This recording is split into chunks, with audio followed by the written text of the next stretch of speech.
Excellent. Well, indeed, good evening and welcome to this event.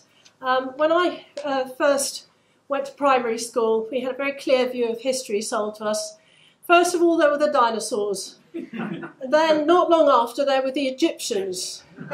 Then there were the Greeks, and then there were the Romans, and there was no overlap between any of them. Well, tonight I'm going to have that belief finally shaken by three splendid speakers, of whom the first is Professor Bert Smith. He's the Lincoln Professor of Classical Archaeology and Art at the University of Oxford. He's the Director of New York University's excavations at Aphrodisias. He's an expert in Roman portraiture, and his most recent project has been to carry on that expertise right through to late antiquity. With his project A Greek City in Roman, with his project on late antique statuary. And tonight he's going to speak on A Greek City in Roman Asia, New Finds, New Research, and Aphrodisias. Bert, thank you.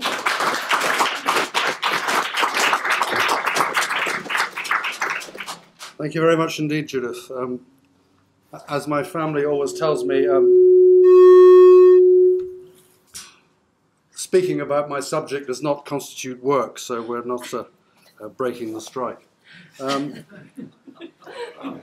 just like to show you this evening a few highlights, basically from, I'll stand in the right place, from last season at Aphrodisias. We had an absolutely terrific campaign with lots of good things to show. First of all, it's a great pleasure to acknowledge the Ministry of Culture and Tourism of the Republic of Turkey and to thank them for the fundamental permissions that make our work possible.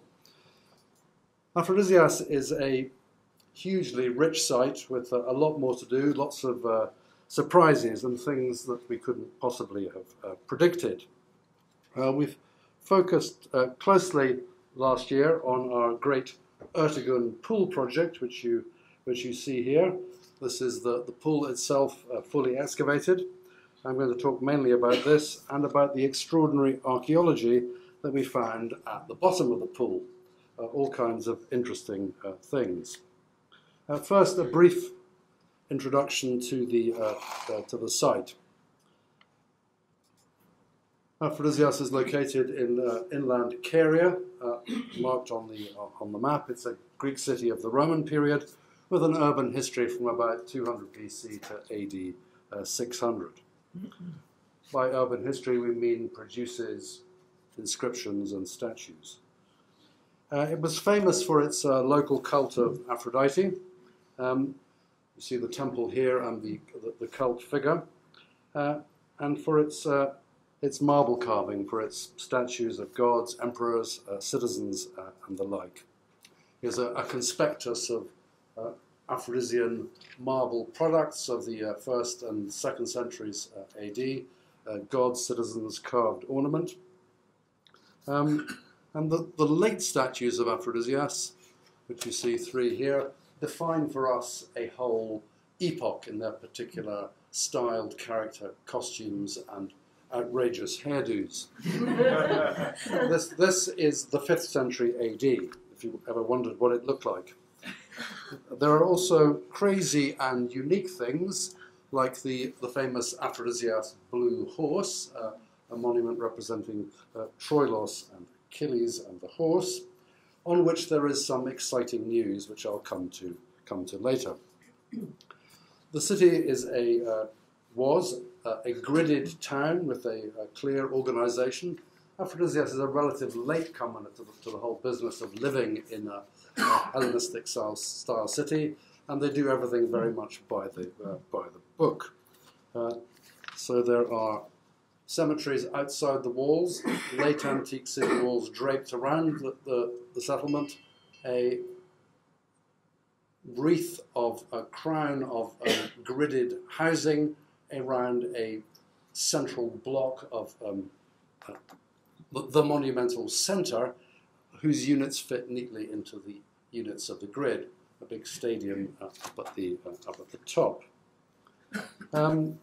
The walls are about 3.5 kilometres all around. Population, well, depends how many people you put in each of those housing units, but an estimate somewhere between 8 at the bottom, upper, say, 12,000 people. Medium-sized in ancient terms, tiny, of course, in modern terms. We're dealing with a place with a population of a modest English village with the metropolitan ambitions of somewhere like Paris. The place depends on its fantastically rich Agora, the territory, and it's able to build in marble because it has fabulous marble quarries, a convenient 1.5 kilometres away up a slow gradient. So you just need to get it out of the hill and roll it down to the city. Aphrodisias is known today for its ruins. For its ruins and its combination of nature. I'd like to just give you a conspectus of the public buildings of the city, which serve politics, religion, entertainment, and above all will show you how well preserved the place is. So it's got 2 temples, big temple for Aphrodite we saw earlier, and a temple for the emperors, of which you see part of one of the built-up buildings that flanked the avenue leading up to the temple. This is one of our recent restorations or anastaloses with the ancient architecture and copies of the reliefs which are in the museum. So the emperor is taken care of. Aphrodite has her temple and a grandiose gateway that marks the space, the movement from public space into sacred space. A gratifyingly useless structure, much loved in the Antonine era. There are useful buildings, especially spectator buildings, a 30,000-seater stadium for everyone from the region to come to, a jewel-like roofed council house, which the boulets sit in, and the theatre in which the demos sit in to attend the assembly and watch plays. There's several large bath complexes, massively overspecified for the complex, for the size of the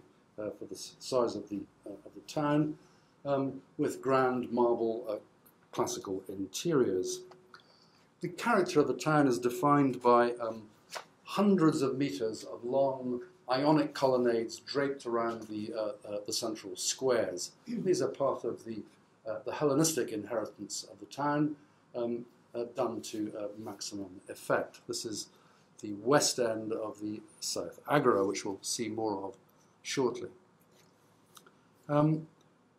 These Ionic colonnades, you see them here around the North Agora, all around the South Agora, adding up to over 1.5 kilometers of Ionic colonnade. This is the city centre with the units of the main repertoire of public buildings fitted into units of the grid, with statues occupying key honorific hotspots around town, especially the council house and the theatre, and later on the baths. This is a statue which we put together in 2016 with a newly discovered head, a body found earlier, and a base found even before that. It comes from the gateway to the Sebasteon. Few places in the Greek East were interested in Aemilia Lepida, but the Aphrodisians, a great emperor family-loving place, has all kinds of obscure people. She's the daughter of one of the sons of Germanicus, who disgraced herself in the 30s by sleeping with a slave and had to commit suicide on Tiberius's instructions. Tacitus records all this and tells us that she had to commit suicide because everyone knew it was true. One would hope it were true.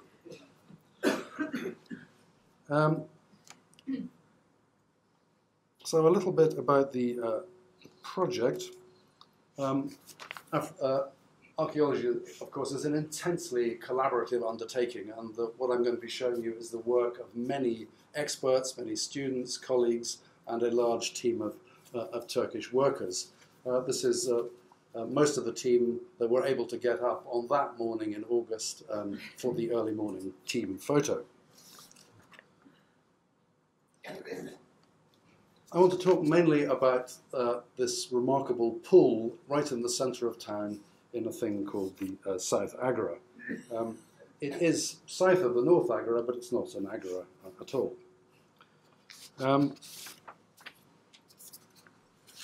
We received a wonderfully generous benefaction from Mrs. Mika Ertegun for the excavation of this pool in 2011, and we finished it this last year exactly on time at the end of the 2017 campaign. And we were pursuing an exciting theory of the function and history of this rather remarkable complex. So I want to take you back, first of all, to where we started, and this is what we showed Mrs. Ertegun when she came to the site in 2011, said this complex has remarkable potential. You can see the theatre hill here. It originally sloped right down into this space like that. It was cut back and a 20-metre retaining wall put in here to hold the theatre up to create this long rectangular space for this complex, which has in it a 170-metre long pool. One end is here, already excavated, and the other end was already excavated too. And it has these long Ionic colonnades around it. And it's fronted on the east end by a great big thing called the Agora Gate. It's not really a gate, and as I said, this is not really the Agora, but we still call it the Agora Gate. It's a great big monumental columnar facade, which was restored in the 5th century, and the person who restored it very kindly wrote a poem on the gate telling us about what he'd done, and saying that if you stand looking at his, if you're standing here looking at his inscription, you read this thing, and he says, if you turn around, you will see the wondrous beauty of the place of palms. And we wondered what was meant by the place of palms. Clearly there were some palm trees around here. But we thought, well, maybe the whole thing was a palm grove. And we dared to believe that maybe this was some kind of elaborate garden complex. So this is what it looked like from ground level at the beginning, completely overgrown. The inscription is just on the other side of this stone here. So we came up with a 5-year project to finish the excavation, understand what they meant by the place of palms, and to see how its water system functioned. In the very first season, in 2012, we brought out both Mark Robinson, the great environmental archaeologist from Oxford, and my colleague from Oxford, Andrew Wilson.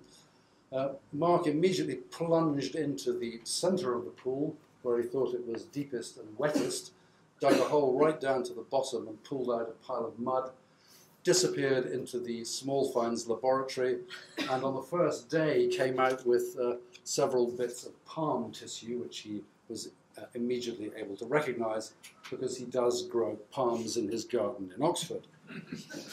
At the same time, Andrew thought, well, there might be interesting things between the edge of the pool here and the colonnade. He opened this trench and found 2 long trenches, one here partly opened and another one here, as you see in the shadow, which are almost certainly planting trenches for the place of palms. So we have 3 things which intersect. We have an inscription telling us that we're in a place of palms, we have palm tissue in the pool, and we have planting trenches outside. So we think this whole complex has a water pool and a row of 2 palms around it. So you should imagine things like, just in case you don't know what a palm tree looks like, here's one here. It's a Cretan date palm, of which there are still stands in southern Turkey, which probably go back to antiquity. So with these main questions answered very early on, we then got cracking with the excavation. And you see it here in 2 years, 2015 and 2016.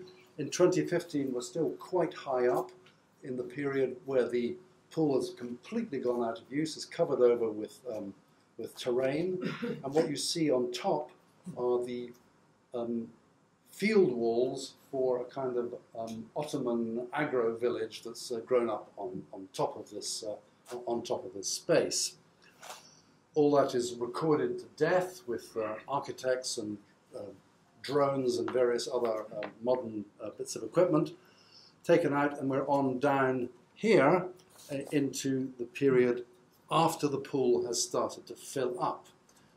So we're down at the level here about the 11th century, something like that, when the pool's full up to the top, but it hasn't yet begun with serious modern building, later building on top. So that was what we had to finish that bit. That was the end of 2016. We had to finish that great big slice in 2017. And here you see it completely excavated. Described like this in 3 successive slides. Of course, it sounds very easy.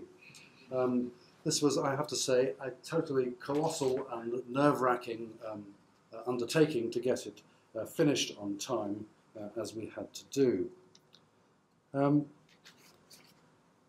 The pool is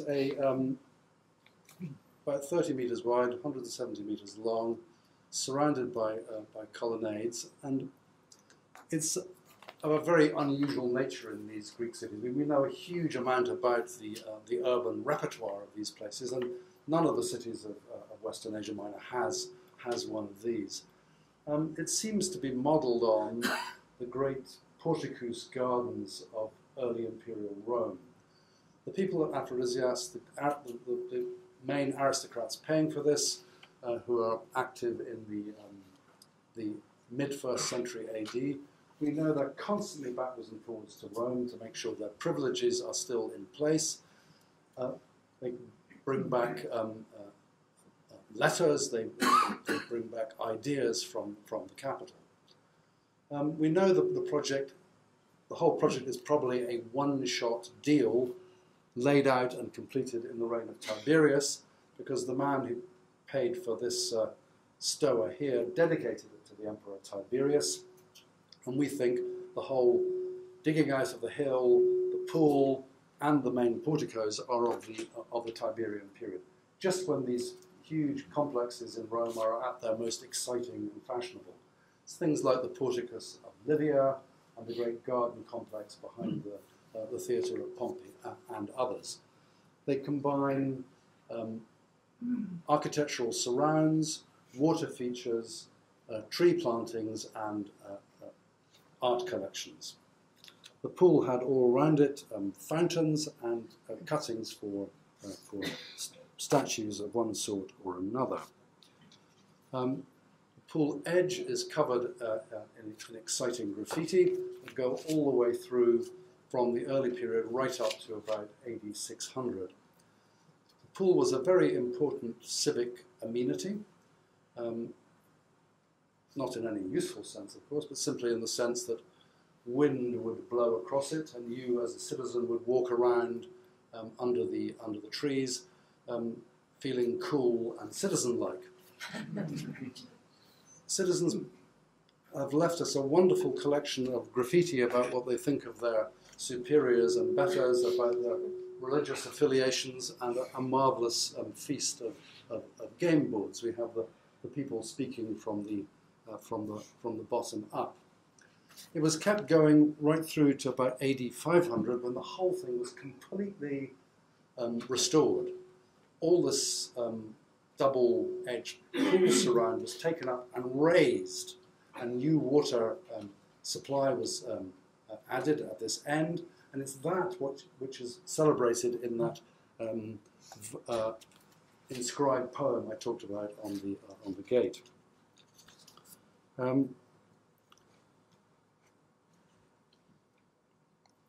So a huge renovation by a man called Flavius Ampelius.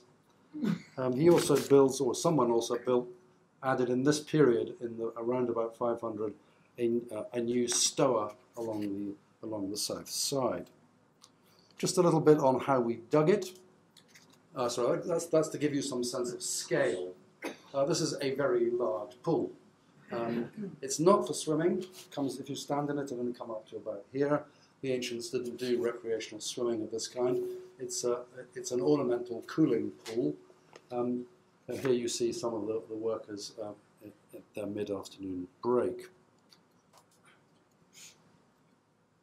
Now you get the full width of the thing and the new south colonnade built in the 5th or 6th century AD. This thing here is a medieval cattle ramp put in after it's gone out of use as a civic amenity, but is useful for watering cows. We constructed a series of 3 ramps along the south side of the pool and excavated by hand right across the level, barrowing the earth out into tractors.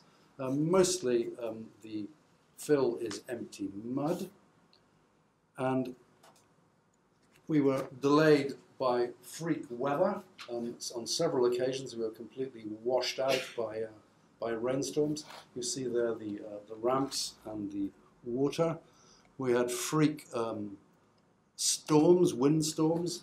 When we got down to the bottom and we were trying to clean the bottom of the pool for photography, we keep getting hit by these windstorms. The pool was excavated in good British Roman camp style.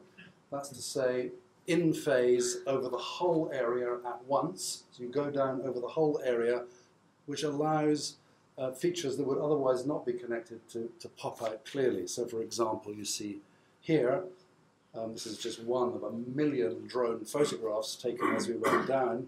You see here emerging the spill of blocks thrown into the pool on the south side, and a series of emerging 11th to 12th century field walls. If you do it by trenches, these things don't make sense.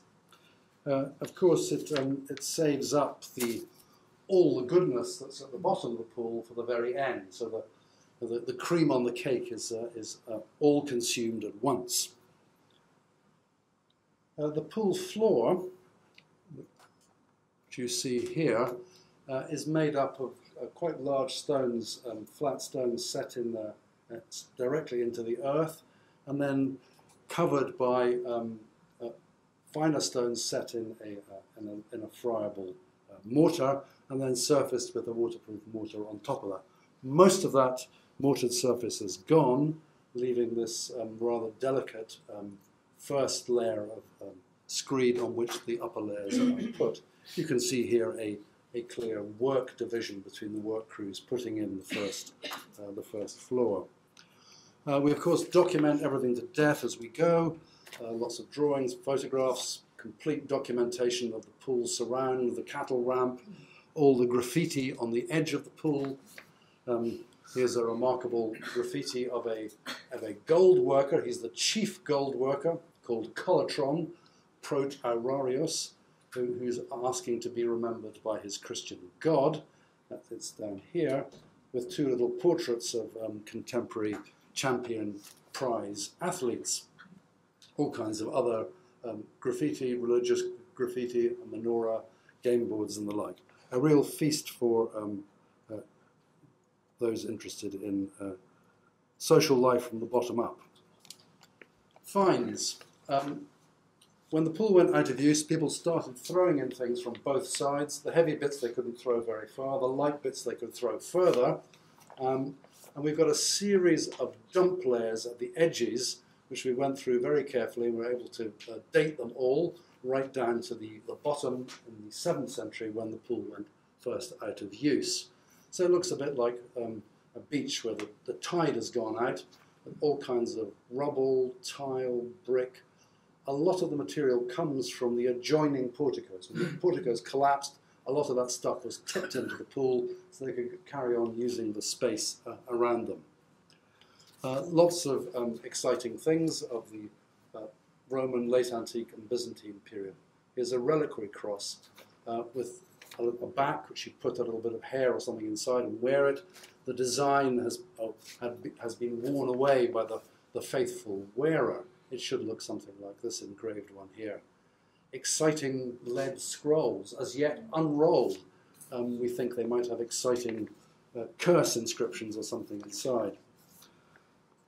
Byzantine coins, of course.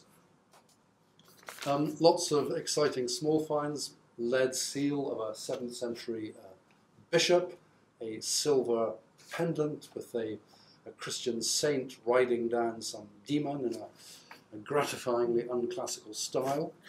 A healing votive, someone's had their eyes fixed. This is a finished object dedicated to probably Asclepios. Gold glass, a glass pendant, lots of weapons, knives and blades, some of them even stuck in the bottom of the pool. Lots of wood, huge amounts of wood, great big planks, probably from the ceiling beams of the adjoining porticos, found all across the bottom of the pool. Very annoying, very difficult to preserve. This is Aphrodisias, so huge quantities of marble artifacts. We've got a lot of material that probably comes from the back wall of that stoa dedicated to Tiberius. It seems to have been refurbished in the 2nd century with an elaborate marble revetment on its back wall, to which belong things like this, a beautiful little figured pilaster capital.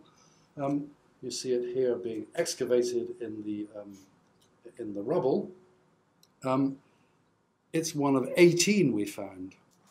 Here's a few fragments of about 18. They come with masses of coloured marble revetment, which was found at the lowest level. That's the bottom of the pool here. So this is the first dump level. Most of this is coloured marble revetment. We fished out of here 30 crates of this stuff. Here is a preliminary assemblage of this material in a wall revetment pattern by Ben Russell. It's a very interesting combination of marbles. They're coloured marbles, they look exotic. They're not from all around the empire. They're from regional suppliers in places like Teos and Chios and Hierapolis. Lots of marble sculpture, a few marble inscriptions, yet more chunks of the price edict, which Michael Crawford has been working on with us for a very long time, which was engraved on the facade of the basilica. Another chunk of the chapter, let me just see which one it was.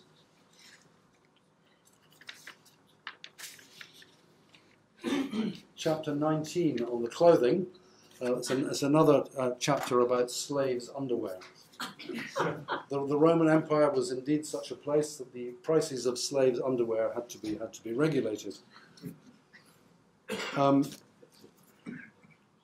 Head of a barbarian, a late antique orb held by a hand, not a palm tree but a pine tree relief, a over life-size foot from a honorific statue. This map shows you all the marble statuary found in the South Agora. Concentrations at the two ends. You might think, oh, well, the bit we've been excavating, oh, well, there's not very much there at all. But actually, each one of these dots from this last year is pretty much a cracker.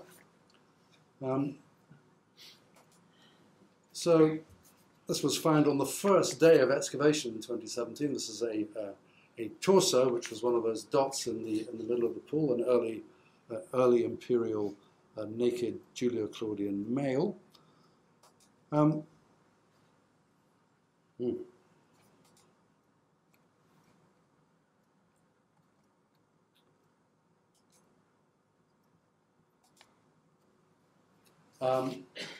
I'll just show you 4 heads, 4 marble portrait heads, these dots, and they are 4 heads which go from the very beginning of Aphrodisian portrait sculpture right to the end. They're like a nicely spaced lesson in the changing portrait styles of a Greek city under Rome.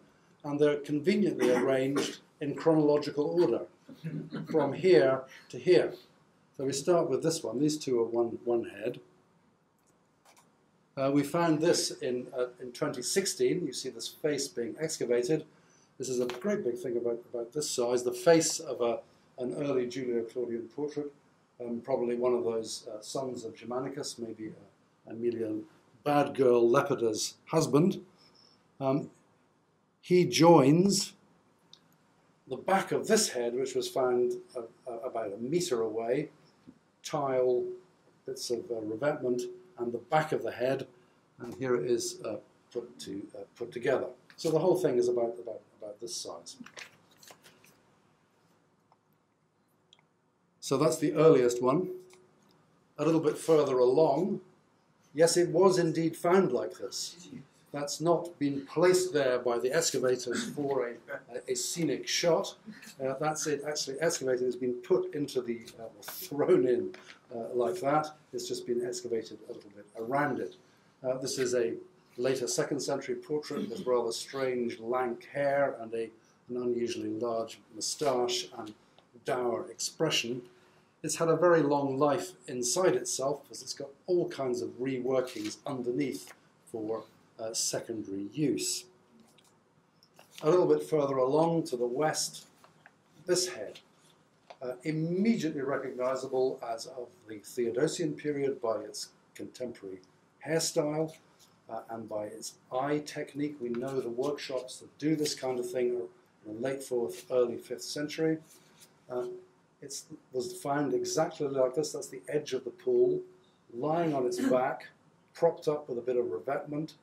Not a scratch on its nose, a little bit of damage here, but otherwise perfectly preserved to be inserted into a statue. It's probably one of the many governor statues we have from the site. Now, we've discovered in recent years that these statues are particularly this period, the late 4th, early 5th century, that we knew 1 or 2 of them had text messages written on top of their head. Little Christian text messages, probably written by the sculptor. Secret, covert messages that no one else can see. And we thought, well, this is the right period, so we did everything to the top of this head, but we could find nothing. We've been back into the storerooms and looked at all the late antique portraits of this period, and we found about 6 of these messages written on top of the head. And it's very much a thing of this period. A period when the public demonstration of Christian faith was not, for some reason, found desirable. It was only later, when we were setting it up for photography, that we noticed actually it did have one of these text messages, but not on his head. You see he's got a beard which hangs down like a kind of curtain in front of his chin, in front of his neck, while he's got his text message written under there on his neck. That's the underneath of his beard, and the little text message is here, and it says, like all the others, Chi Mu Gamma, Christon Maria Genal, Christ was born to Mary. This is something exciting in this period, and it's not found on heads which we know come later. And that's what we have in my last head. This remarkable person, a head of around about 500, a head with a kind of 6th century fashion hairstyle. But this guy is bald, so he's got 6th century fashion on the sides, but real bald head in the middle. So a combination of truth and fashion that few of us can aspire to. He has all kinds of motor habits in his technology, in the way the eyes are done, in the way the hair is done. We know exactly the workshop that this comes from, active around 500. He's got that nice hard-working stubble beard, little cuneiform picks into the cheek. These are the sleepless labours of the good governor who has no time for looking after his personal self. This is a rather remarkable portrait from the very end of ancient statue making. Right to the end, you can still get highly individualized, characterful portraits. I end with a curious item. This is Ben Russell excavating a lump in beside the south wall of the pool, quite near the last head. No one knew what it was as it was being excavated. Everyone claimed they knew afterwards what it was, after it had come out. It's a kind of grey lump with strands on it. Here it is fully cleaned up. It's got what looks like hair down it, with little bridges in it. You turn it over, that's the underneath, and that's the muscle a horse uses to flick its tail with. And this is, of course, as everyone said immediately, the tail of the blue horse. And it fits very satisfyingly, break to break, right onto the horse's backside. And here you see the great Trevor Proudfoot. The safest place for a fragment like this, of course, is not in the depot, but back on the horse. And you see here the line of the dowel hole that he's put in to add it. And here you see it actually being fitted, so the horse now has part of its tail. It's not all of its tail, because we have the very end of the tail, which should be down here somewhere. The remarkable thing we learned from this is the horse was made in one piece from here to the tip. A totally ridiculous bravura sculptural performance. I want it out of one piece. No wonder it broke at the legs and had to be repaired. So we put a sign up for the pool, and we protected the bottom, the sensitive bottom of the pool with a hugely expensive run of geotextile.